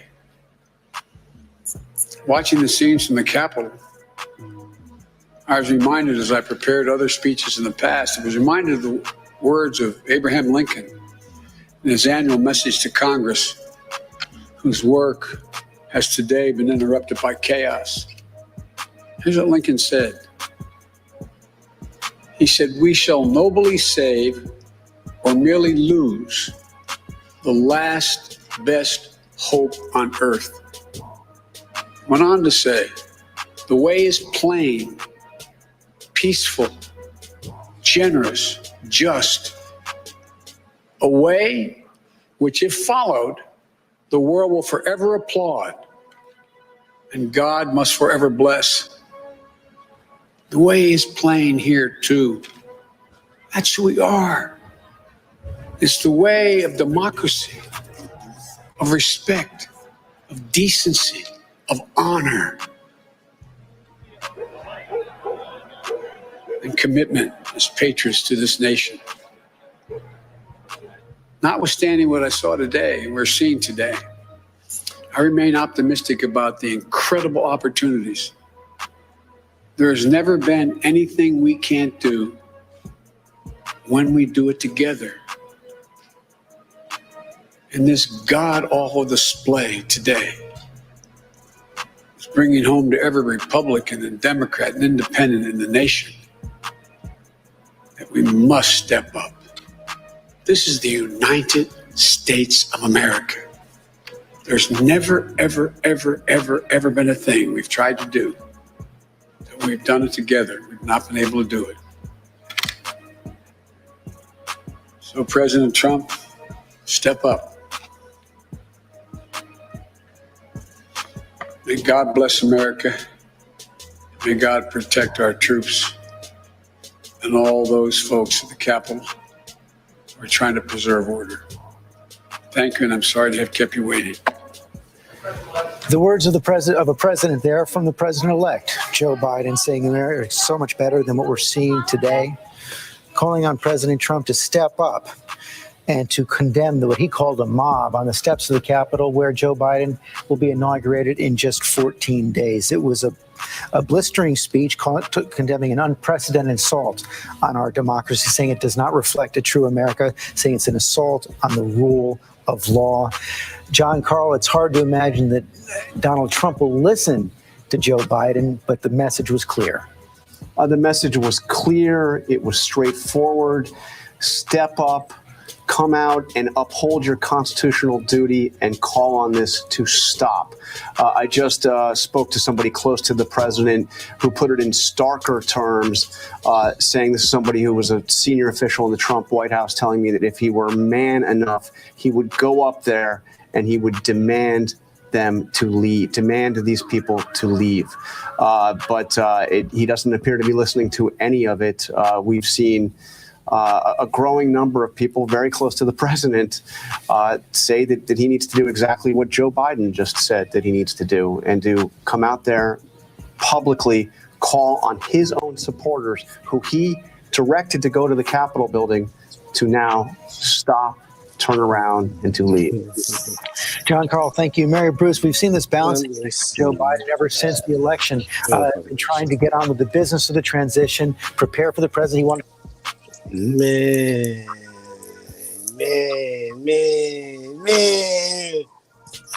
I just want the people to understand I would like the people to know, why is it not showing anything on my screen? I should be on share screen. Hold on. Yeah, it's share screen. Check that out. I guess it's not showing it on the back chat for myself. Whatever.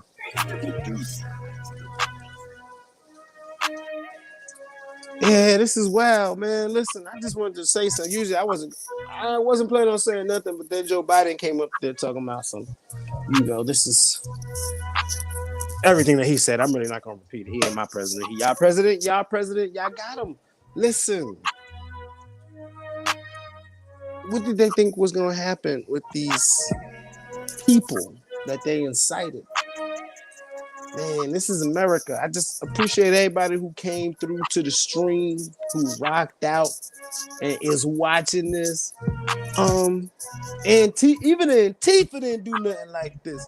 It is literally only a certain segment of the population that will run up on the government and elected officials, and we are seeing it here today in Washington, D.C., and I don't know if the feds or anyone else is going to recognize what is going on today and who needs to be watched in their population. But all I can do is laugh at it, man. Let's go back to the audio.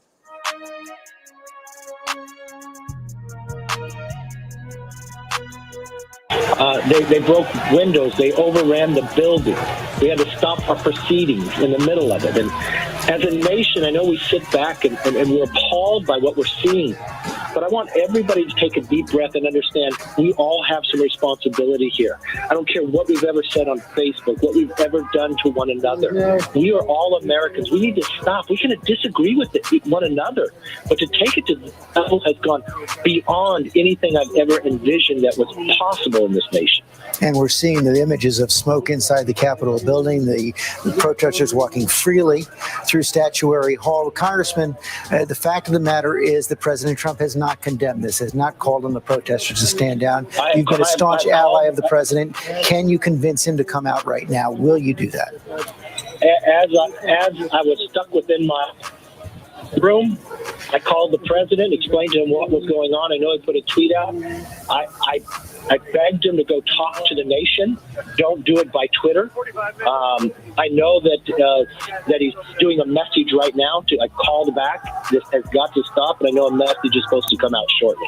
So you believe the president is going to be speaking about this, and when you say a message is coming shortly, what does that mean? Is some kind of a videotape message? That's what I believe. When I would just call him back again to him, and I understand that's what was taking place right now. And you talk about all of us taking responsibility, and that's well placed. I think all of us have to think about and reflect on what's going on as we see this image of a mob moving through the Capitol that none of us could ever imagine in this country.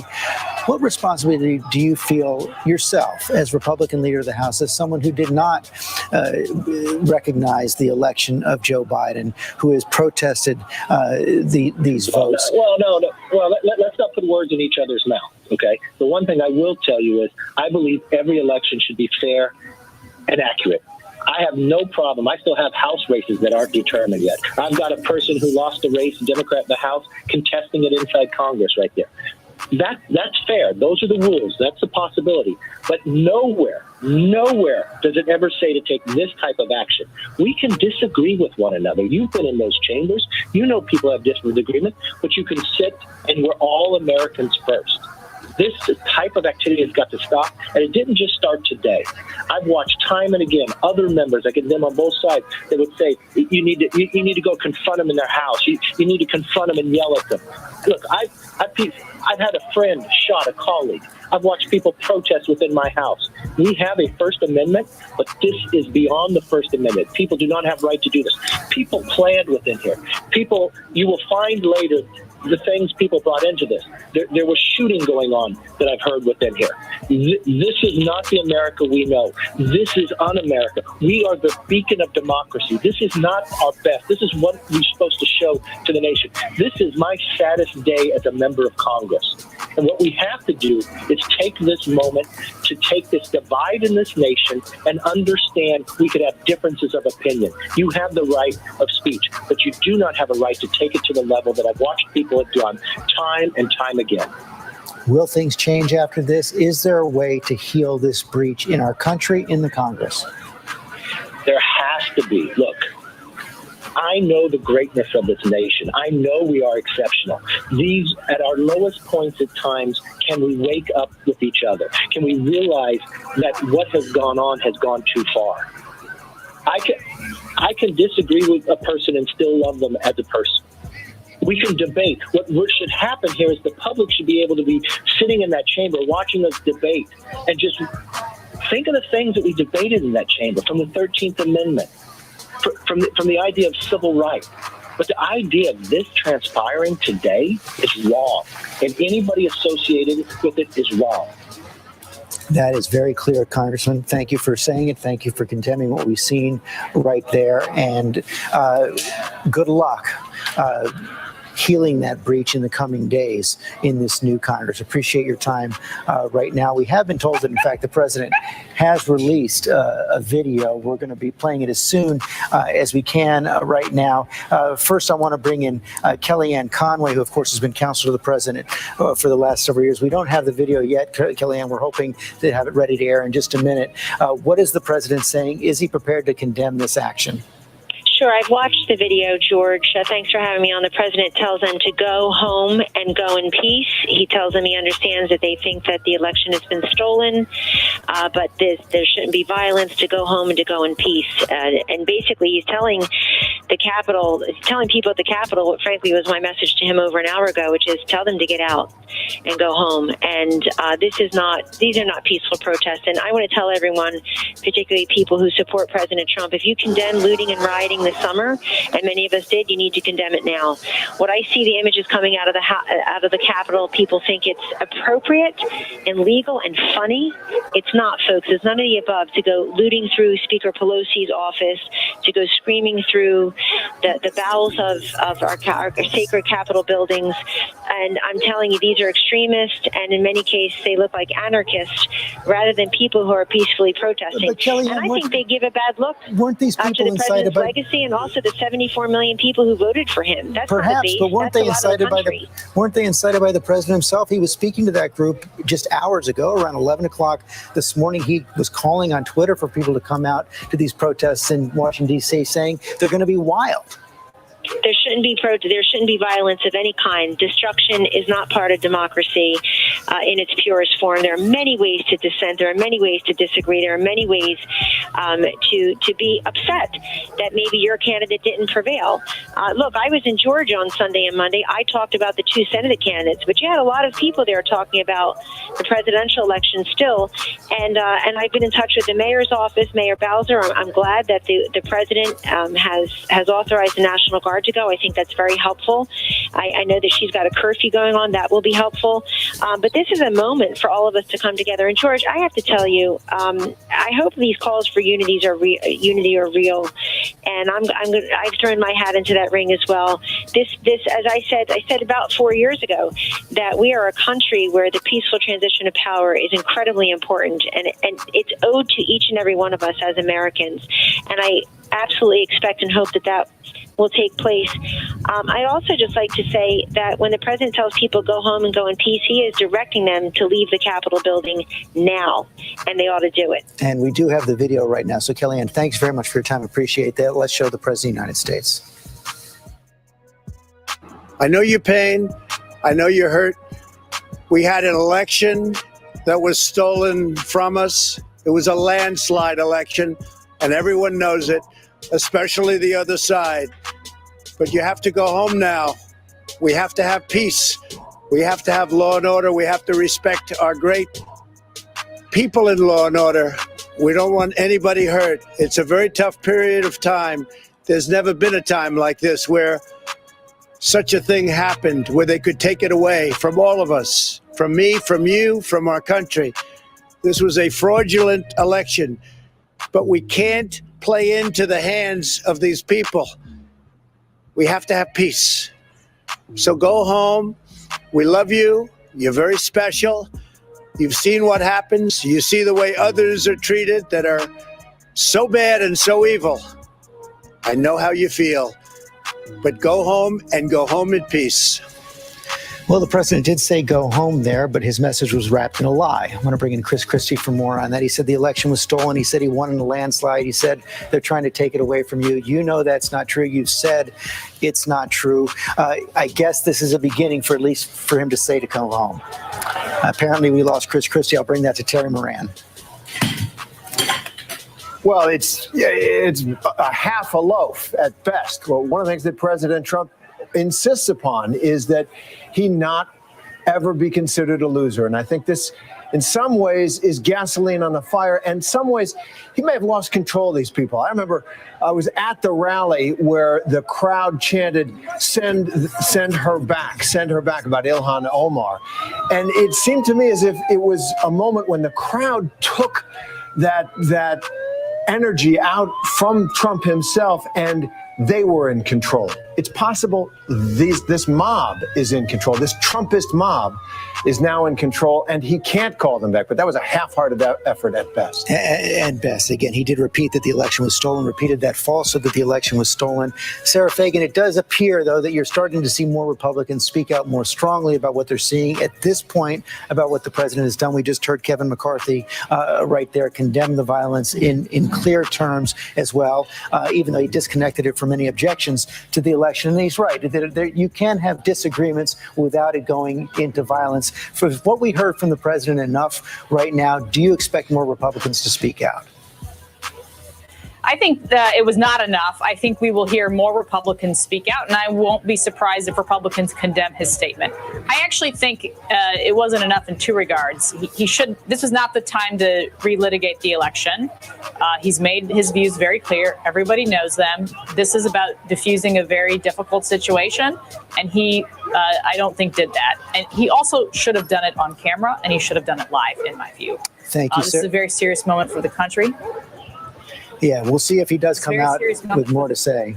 I want to go to Martha Raddatz. Thank you, Sarah. Martha, you're getting some real-time reaction from Trump supporters who've been able to seize the video, I take it, on their phones. Real time, exactly. And I told them what the president said. They said, as we said earlier, they're not leaving. This is beyond what Donald Trump says now. They say they have a right to be here. It's their freedom of speech. And if I say the president said everybody has to leave, they said it's our right to stay here. And in fact, George, I actually think the crowd in some cases is building, and it's a more radical part of the Trump supporters. I can see what I believe are probably the Oath Keepers and Proud Boys within the crowd and forming groups. They do have communications still in this area where the security entrance is to the Capitol. They are still demanding to be let in. If you talk to them about what happened inside the Capitol, they blame the Capitol Police for that. And they keep saying this is a peaceful protest.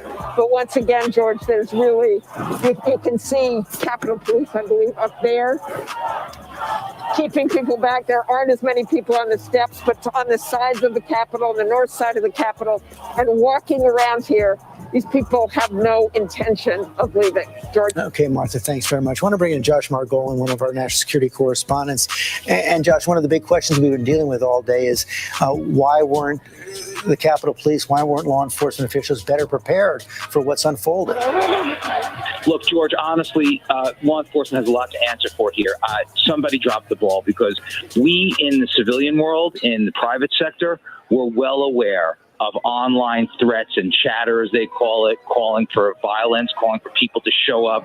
You know, they were saying things that I don't think we want to repeat here about the types of violence they were calling for. But this is weeks.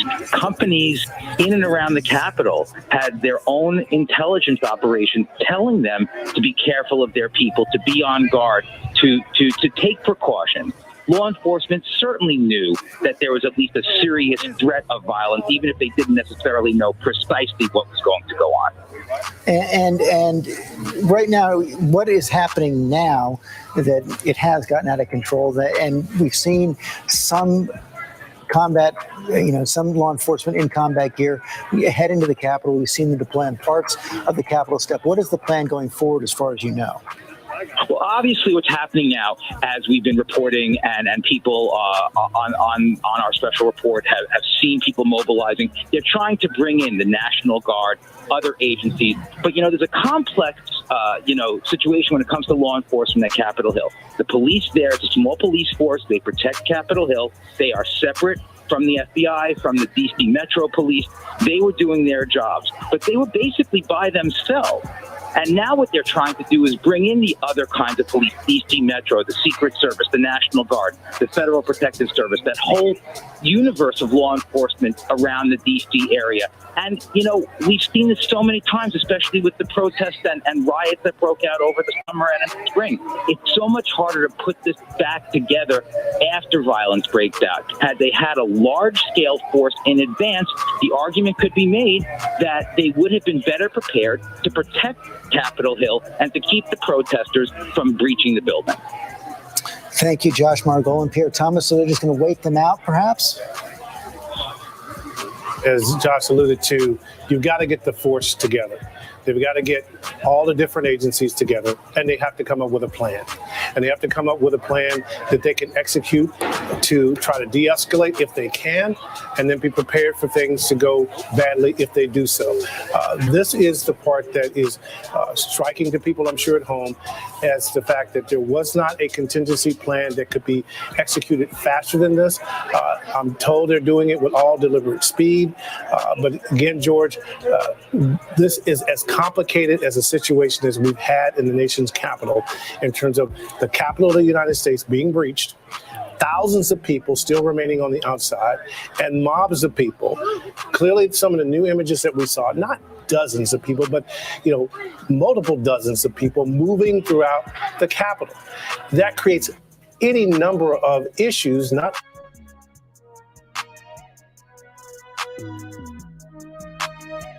bugging and shit.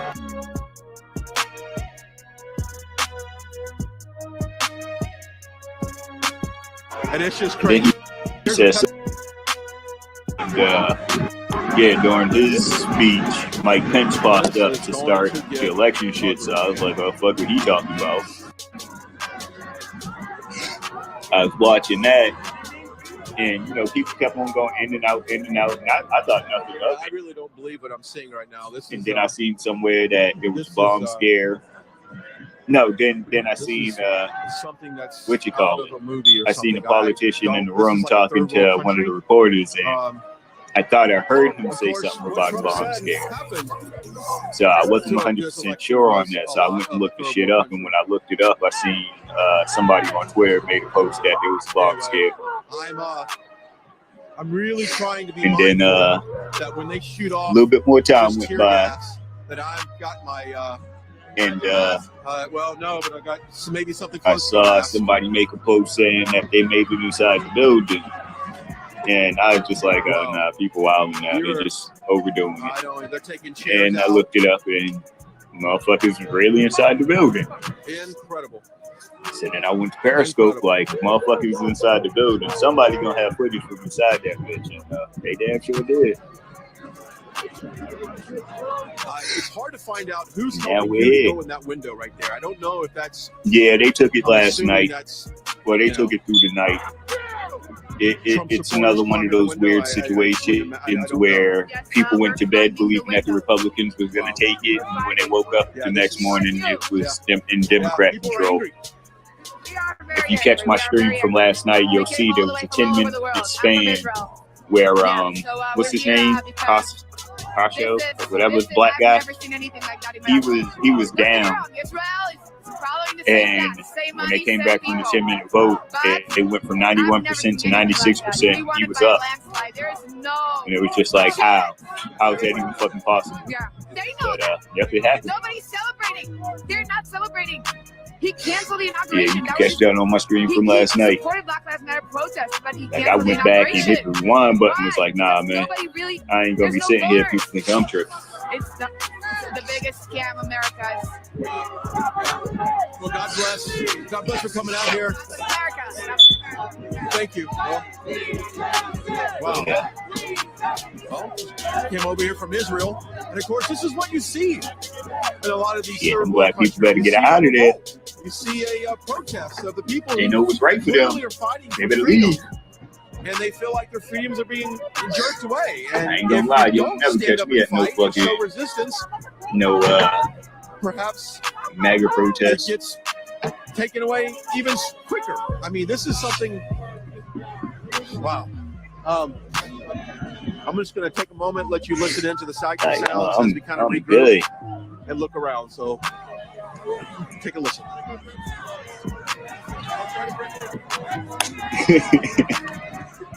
Yeah, that's a fact. I'm saying people can be mad at me all they want, calling me a Trump supporter and this, that, and the next, but I ain't one of these motherfuckers. I'm just somebody that paid attention to politics for a little while and see who was making the better choices for people.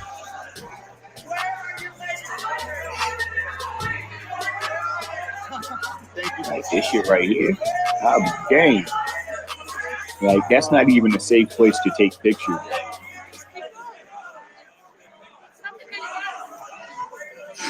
Like I do feel safer when they do those marches for people that die over these shits that I seen with these motherfuckers on both sides. I'm not just gonna shout out two random girls. Oh, you did? You see the same shit I saw? That's what I said. I feel way safer in the pandemonium of Black Lives Matter when they just marching before it gets all crazy than I would at a MAGA rally. Because I know those people ain't there for everybody. Oh, what's up? What's up, man? Ray, the musician. We all know their strength in numbers. We all know motherfuckers get real different when they see their strength in numbers. So yeah, I ain't setting myself up for that type of failure. I strongly believe there's good people in that crowd, but even good people turn bad when they see they got homies on this. So,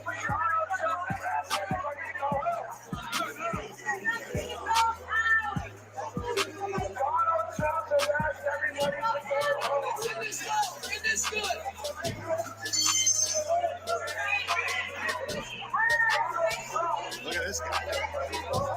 hey.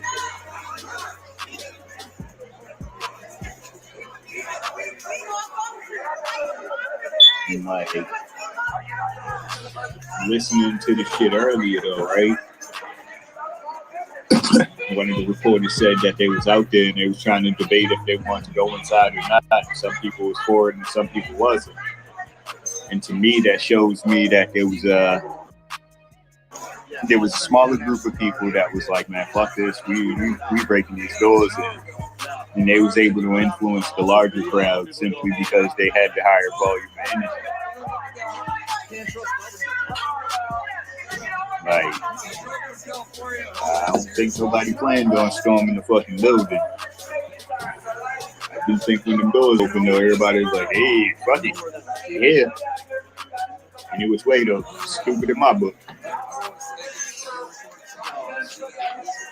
Get entertainment though. So if y'all want to ask the fool for my entertainment, hey, I'm gonna take it. But to people that's listening that know better, don't be out there doing this stupid shit. There's no one at the end of the day for this one. And I'm gonna lead by example. I promise you. As soon as y'all stop backing away, I'm gonna be the first one. Somebody getting their ass beat early. Oh, look like the cops is up there. Don't do any more damage in this building. Yeah, this storehouse, you're not desecrated, okay? This is a sacred place. You think this is our house? You saying this is our house? This ain't our house. This is our house. That's why we're here. It's not our house. That's why we're here. This ain't our house.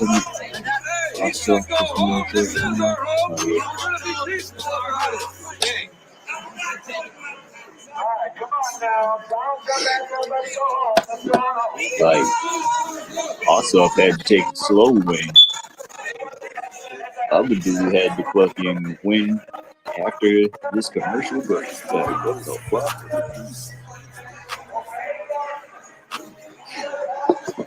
This is America. People saying stuff I've been insane. People saying stuff I've been insane.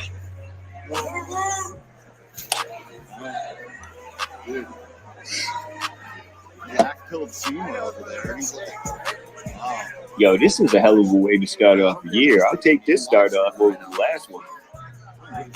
Like, we got Super Cooties 2.0, but at least we know about it in January instead of last time.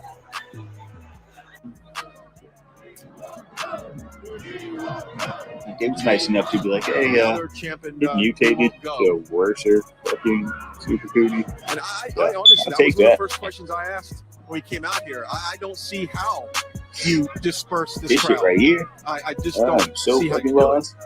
And to think that the very steps that we're standing on right now is where state dignitaries, I just know I'm irritated. guests of the president, Congress, Senate, this is where they all assemble for Maybe inauguration. it's just like something I didn't believe would ever That happen. they're Like, breaking into is actually where the president would walk out. you know, you hear people always this is talking the about very storming the spot buildings that and inauguration taking happens. over. And the fact that we're standing here We the people. protesting You're just like, is incredible. I would never have thought that this would happen. Never. And today it was just like, hey, check what I saw in the history book. I'm gonna do it. I'm gonna do it. No, you doesn't be. It's okay. So you know, each motherfucker can inside the business next time we go there. I just don't know how these people are getting inside, man. That's incredible. Yes, sir. We're Right Side Broadcasting. We're live right now. All right, Jeff Schultz, Nebraska here, representing. Just want to stand here. Thank you so much. Right Side for all you're doing. Started doing fucking 1 foot shuffle and shit.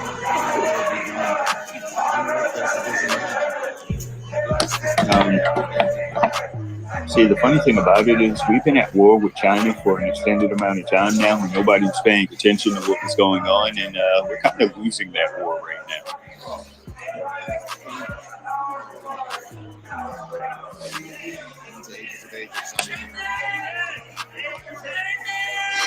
China's war has nothing to do with the military. Like, you're watching China's endgame play out right here on your screen right now.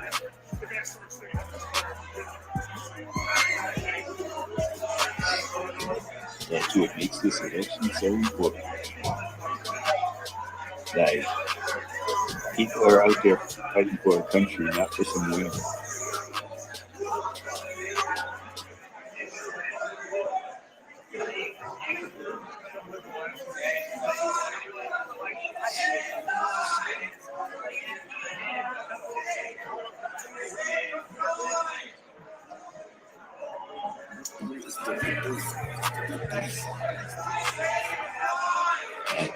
That's what you skewed like a motherfucker right now.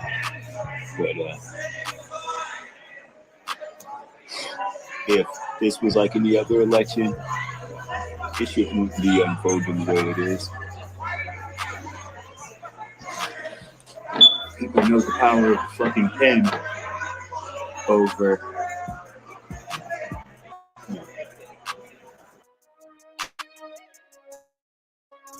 the cost of war.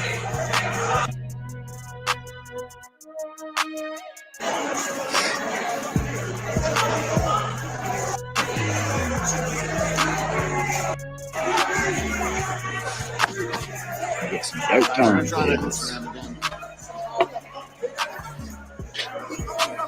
I think you can find your wife on OnlyFans nowadays. So how bad?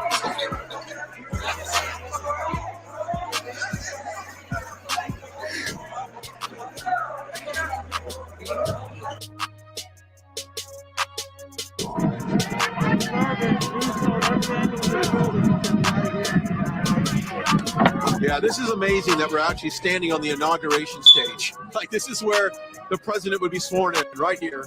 These steps, that entrance, he walks through those doors. It really is surreal that we're standing here while this is going on.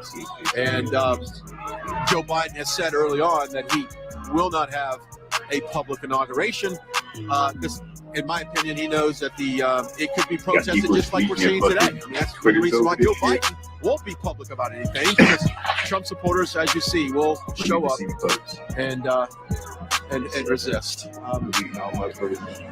If you're just now joining us, we are live. I'm Brian Glenn, right beside broadcasting. We are at the steps of Capitol Hill at a very unprecedented day in our nation's history. And it's something that I never thought we would witness, to be honest with you. This is absolutely not what I thought would happen today. But yet, here we are. It looks like they're about to ram that door with something. I don't know if you can see that, Joe. They're pulling up like a white, looks like some kind of battering ram or something. So they might, I don't know what that is.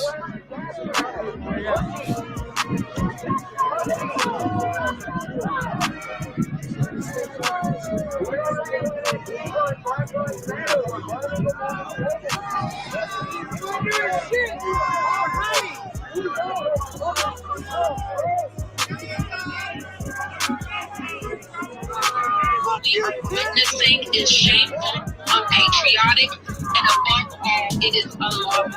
Anyone who has engaged in these activities, continues to engage in these activities, will be held accountable.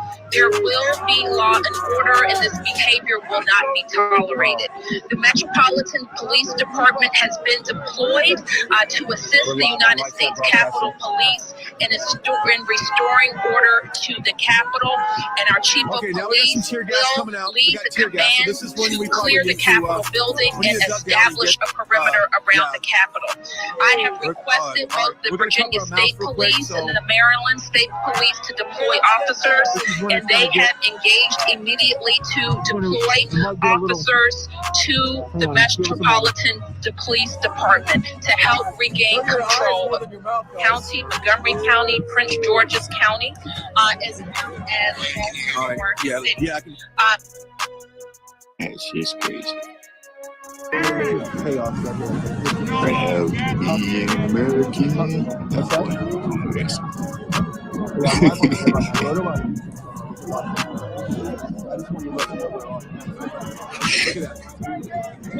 I know they need to hurry up and get there and start enforcing their perimeter.